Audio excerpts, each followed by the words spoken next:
Dev spiritual answer. வணக்கம். கர்மா என்பதன் தமிழ் அர்த்தம் செயல். செயல் என்பதன் பொருள் இயக்கம். இயற்கையிலே பூலோகத்தில் அனைத்துமே இயக்கத்திலே உள்ளது. மனித நிலையும் இயக்கத்திலே உள்ளதான ஒரு நிலை என்பது இயல்பான பண்பாகும். அந்த பண்பு நிலையை ஒரு உயர்தரமான ஒரு தமிழார்ந்த ஒரு அர்த்தத்தில் சொல்லப்படும் ஒரு வார்த்தையாகவே கர்மா என்பதன் பொருளாகிறது.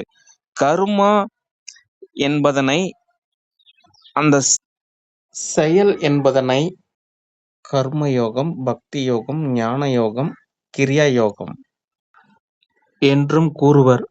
பூலோகம் என்பதில் இயற்பியல் விதி, வேதியியல் விதி, உயிரியல் விதி, கணிதவியல் விதி என பல விதி இயல்பு நிலை பண்பு நிலைகளாக உள்ளன. மனிதவியல் கூற்றில் அனைத்தும் ஒரு தொகுப்பான உருவாக்கவியல்.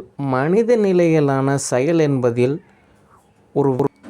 ஒரு நன்செயல் என்பதில் உடல் மற்றும் மனதிற்கான பயிற்சி உள்ளது. எனவே செயல் என்பது இயல்பு. அச்செயலை எவ்வாறு செய்கிறோம் என்பதை பொறுத்தே மகிழ்வு மற்றும் நன்மை மற்றும் தீது என்பதான நிலை உள்ளது. கர்மா என்பதான செயல் இயல்பு. ஏதெனினும் நன்செயல் நன்பலனை தருகிறது. எச்செயலும் செய்யாவிடிலும் தீங்கு நிகழ்கிறது.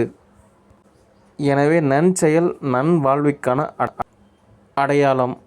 முற்றும். தேவ் ஸ்பிரிச்சுவல் ஆன்சர் அன்பர்களுக்கு நன்று. வணக்கம்.